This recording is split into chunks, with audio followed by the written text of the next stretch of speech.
Hey guys, what if आप एक airport पे 9 महीने के लिए फंस जाओ और ना तो आप उस एयरपोर्ट के लोगों का लैंग्वेज समझ सकते हो और ना तो आपके पास रहने के लिए कोई जगह है, इवन आपके पास खाना खरीदने के लिए तक पैसे नहीं है, तो आप इस सिचुएशन में सरवाइव कैसे करोगे? वेल, आज की मूवी में कुछ ऐसे ही होता है और मेन बात ये है कि ये मूवी ट्रू स्टोरी पे बेस्ड है, यानी कि ये सच्ची घटना पे आधारित मूवी है। अब कहानी की शुरुआत होने से पहले अगर आप लोगों को मूवीज के एक्सप्लेनेशन देखना पसंद है तो हमारे चैनल को जरूर सब्सक्राइब कीजिए।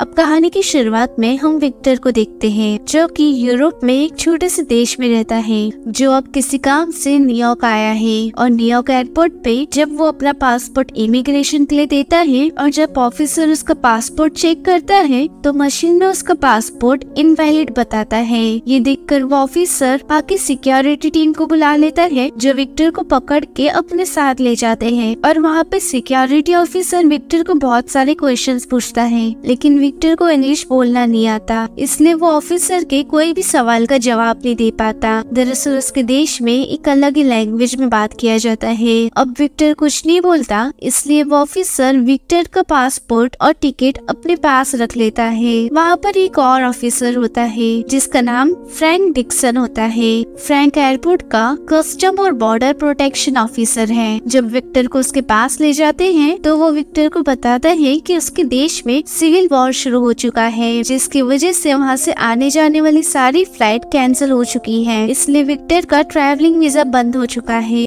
और पासपोर्ट इनवैलिड शो कर रहा है। विक्टर को इंग्लिश नहीं आती, इसलिए वो फ्रैंक की कोई भी बात नहीं समझ पाता। फ्रैंक उसे क्लियरली बोल देता है कि जब तक तुम्हारे देश में सिविल वॉर खत्म नहीं होता तब तक तुम अपने देश क्या इस एयरपोर्ट से बाहर भी नहीं जा सकते। वो विक्टर को खाने को कुछ कूपन्स और एक कॉलिंग कार्ड देता है ताकि वो अपने घर कॉल कर सके, और एक पेजर देता है और उसे एयरपोर्ट के लॉन्ज में छोड़ देते हैं। लेकिन अब तक विक्टर बहुत कंफ्यूज होता है, उसे समझ नहीं आ रहा होता कि ये सब क्या हो रहा है। तभी वो एयरपोर्ट के टीवी पे उसके देश का न्यूज चलता हुआ देखता है, लेकिन वो न्यूज भी इंग्लिश में होता है। वो अपने देश को इतनी बुरी हालत में देख के बहुत परेशान हो जाता है और वो लोगों को उसे न्यूज समझाने के लिए रिक्वेस्ट करता है, लेकिन कोई भी उसकी लैंग्वेज नहीं समझ पाता। अब विक्टर को वो कॉलिंग कार्ड यूज करके अपने घर कॉल करना होता है, लेकिन अगेन उस पे भी इंग्लिश में लिखा होता है। उसे फिर से कुछ नहीं समझ आता। वो लोगों से हेल्प मांगने की कोशिश करता है, लेकिन ऑफकोर्स लोग उसे इग्नोर करते हैं क्योंकि उन्हें उसकी लैंग्वेज समझ नहीं आ रही होती। विक्टर पूरी तरह से हेल्पलेस होता है, ना तो वो अपने देश वापस जा सकता है और न ही एयरपोर्ट के बाहर जा सकता है, यानी कि वो एयरपोर्ट पे फंस चुका है। थोड़ी देर बाद विक्टर को भूख लगती है और वो अपने कूपन्स को देख रहा होता है कि तभी उसके पीछे एक लड़की बैग बंद करने की कोशिश कर रही होती है, लेकिन उससे वो बैग बंद नहीं हो रहा होता। विक्टर अपनी कूपन साइड में रख के उस लड़की की हेल्प करने जाता है, तभी हवा से उसके कूपन्स नीचे गिर जाते हैं और तभी वहाँ पे गुप्ता आता है जो एयरपोर्ट पे ही काम करता है। विक्टर के कूपन्स को कचरा समझ के वो कचरे के डब्बे में डाल देता है। विक्टर वो देख लेता है और कचरे के डिब्बे के पास जाकर वो कूपन्स ढूंढने लगता है, लेकिन गुप्ता उसे वहाँ से ये बोल के भगा देता है कि अगले मंगलवार आना, तभी तुम्हें तुम्हारे कूपन्स वापस मिल जाएंगे। अब विक्टर को भूख लगी होती है, लेकिन वो कुछ नहीं कर सकता। अब रात होती है और विक्टर एयरपोर्ट पे सोने के लिए जगह ढूंढ रहा होता है, तभी उसे एक गेट दिखता है जहाँ कंस्ट्रक्शन चल रहा होता है। विक्टर अंदर जाता है और दिखता है वहाँ पे कोई भी नहीं है। वो वहाँ पे ही पड़ी हुई चेयर्स पे सोने की कोशिश करता है, लेकिन वो कंफर्टेबल नहीं होता। फिर वो अपने बैग से एक चाकू निकालता है और वो चेयर्स काट कर अपने लिए एक बेड टाइप बना लेता है और उसके पास एक कैन होता है जो वो अपने गले से लगा के सो जाता है। फिर अगले सुबह विक्टर अपना वीजा लेने इमिग्रेशन डिपार्टमेंट में जाता है, जहाँ पे उसकी मुलाकात एक अधिकारी से होती है जिसका नाम टॉरस था। जब वो अपना फॉर्म टॉरस को देता है तो वो उसे बोलती है कि तुम्हारा फॉर्म रिजेक्ट हो गया है क्योंकि तुम्हारे पास वैलिड पासपोर्ट नहीं है। इस बात से विक्टर बहुत परेशान होता है और वो एयरपोर्ट के वेटिंग एरिया में बैठा होता है। तभी फ्रैंक की नजर उस पर पड़ती है और फ्रैंक को हाल ही में यहाँ के फील्ड कमिश्नर ने बोला होता है कि मैं रिटायर होने वाला हूँ और मैंने नए फील्ड कमिश्नर के लिए तुम्हारा नाम सजेस्ट किया है, जिसकी वजह से वो नहीं चाहता कि एयरपोर्ट की सिक्योरिटी में कोई भी लापरवाही हो। वो विक्टर से मिलता है और उसे गेट दिखाता है और बोलता है कि यहाँ पे ठीक 12 बजे सिक्योरिटी चेंज होती है और 5 मिनट ये गेट खाली होता है और उस 5 मिनट में तुम यहाँ से बाहर जा सकते हो। अब 12 बजे फ्रैंक गार्ड्स को बोलता है कि वो लोग गेट के यहाँ से चले जाएं और जब गार्ड्स वहाँ से जा चुके होते हैं तब विक्टर गेट के बाहर जाने वाला होता है। वो देखता है कि वहाँ पे कैमरास लगे हुए हैं और वो समझ जाता है कि फ्रैंक उसे फंसाने की कोशिश कर रहा है, क्योंकि अगर वो एयरपोर्ट से बाहर गया तो वो इनलीगल होगा और पुलिस उसे अरेस्ट कर लेगी। इसलिए विक्टर एयरपोर्ट से बाहर नहीं जाता।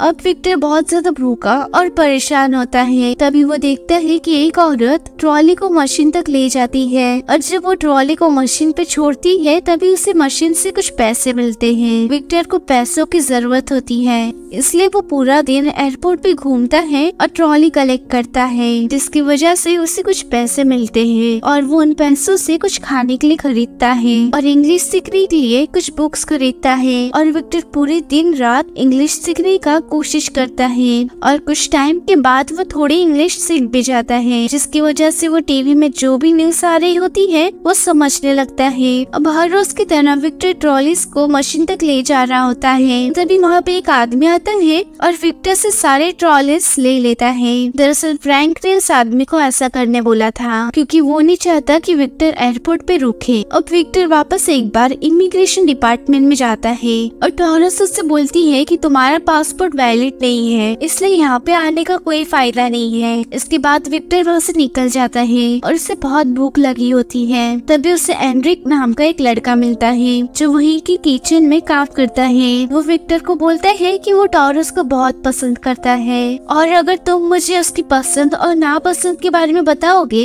तो मैं तुम्हें रोज खाना दूंगा। विक्टर इस बात के लिए मान जाता है और इसके बाद विक्टर बार बार इमिग्रेशन डिपार्टमेंट में जाना शुरू करता है और टॉरस से बात करता है। एक दिन टॉरस उससे पूछ लेती है कि वो कौन है जिसकी वजह से तुम यहाँ पे रोज आते हो। विक्टर बोलता है कि है कोई जो तुमसे बहुत प्यार करता है और वो वहाँ से चला जाता है। इसके बाद वो एंड्रिक से मिलता है और उसे बताता है कि टॉरस का पहले एक बॉयफ्रेंड था जिसने उसे धोखा दिया था और अगर तुमने उसे धोखा दिया तो मुझसे बुरा कोई नहीं होगा। अब कुछ दिन बीतते हैं और विक्टर फिर एक बार एमिलिया को देखता है। एमिलिया वही लड़की है जिसको विक्टर ने एक बार हेल्प किया था। एमिलिया कॉल पे किसी से लड़ रही थी। दरअसल एमिलिया का एक शादीशुदा आदमी से अफेयर होता है जो बहुत टाइम से उसे बेवकूफ बना रहा था कि मैं मेरी वाइफ से डिवोर्स करके तुमसे शादी कर लूंगा। अब एमिलिया रोने लगती है। विक्टर उसे नैपकिन देता है और उन दोनों की बातचीत शुरू होती है। बातों बातों में एमिलिया उससे पूछती है कि तुम क्या काम करते हो।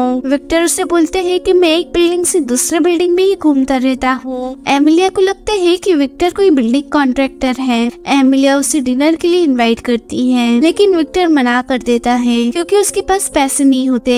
एमिलिया को लगता है कि विक्टर को उसमें इंटरेस्ट नहीं है, इसलिए वो सॉरी बोलकर वहाँ से चली जाती है। लेकिन विक्टर सोचता है कि अब वो किसी तरह पैसे कमाएगा और एमिलिया को डिनर पे लेके जाएगा। अब विक्टर एयरपोर्ट के सभी शॉप्स में काम मांगने जाता है लेकिन उसे कोई भी काम नहीं देता क्योंकि उसके पास वैलिड पासपोर्ट नहीं है। लेकिन फाइनली उसे एक पेंट करने का जॉब मिल जाता है। एक रात एंड्रिक विक्टर को उसके दोस्तों के साथ पार्टी करने के लिए बुलाता है। वहाँ पर गुप्ता भी होता है। वो बोलता है कि मुझे लगता है कि ये कोई जासूस है। उसके बाद ये लोग विक्टर को सामान चेक करने वाली एक्सरे मशीन में डालते हैं और विक्टर के पास कुछ नहीं मिलता, बस उसके पास एक डब्बा होता है। वो लोग उससे पूछते हैं कि उसमें क्या है। विक्टर उन्हें बोलते हैं कि उसमें संगीत है। ये चीज सुनकर सभी हंसने लग जाते हैं और अब ये सब दोस्त बन चुके हैं। हालांकि विक्टर यहाँ पे फंस चुका है लेकिन वो अपने एनवायरनमेंट को अडॉप्ट कर लेता है। अब एक बार जब विक्टर बुक स्टोर में बुक खरीद रहा होता है तभी उसे वहाँ एमिलिया मिलती है जो भी वहाँ पे बुक खरीद रही होती है और उसके हाथ में नेपोलियन की बुक होती है। एमिलिया विक्टर को बताती है कि उसे हिस्ट्री पढ़ना बहुत पसंद है। अब बातों बातों में एमिलिया फिर से विक्टर को एक बार डिनर के लिए इनवाइट करती है और इस बार विक्टर हाँ बोल देता है और फर्स्ट टाइम विक्टर को ऐसा लगता है कि वो एमिलिया को पसंद करने लगा है। अब विक्टर को यहाँ पे रहते हुए कुछ महीने हो जाते हैं। एक बार वहाँ पे एक केस होता है कि एक आदमी बिना लाइसेंस के कुछ मेडिसिन यहाँ से अपने देश में ले जा रहा होता है। जब वो लोग उसकी दवाई छीन लेते हैं तभी वो आदमी खुदकुशी करने की कोशिश करता है लेकिन तब विक्टर को वहाँ पे बुलाया जाता है क्योंकि उस आदमी को भी इंग्लिश नहीं आती और बस विक्टर ही उसकी बात को समझ सकता है। वो आदमी विक्टर को बताता है ये दवाई उसके डैड के लिए है और उसके डैड बहुत ज्यादा बीमार है और अगर उन्हें ये मेडिसिन नहीं मिली तो वो जिंदा नहीं रह पाएंगे। विक्टर ये बात फ्रैंक को बताता है और फ्रैंक उसे बोल देता है कि ये नहीं हो सकता, ये यहाँ से बिना लाइसेंस के दवाई नहीं ले जा सकता।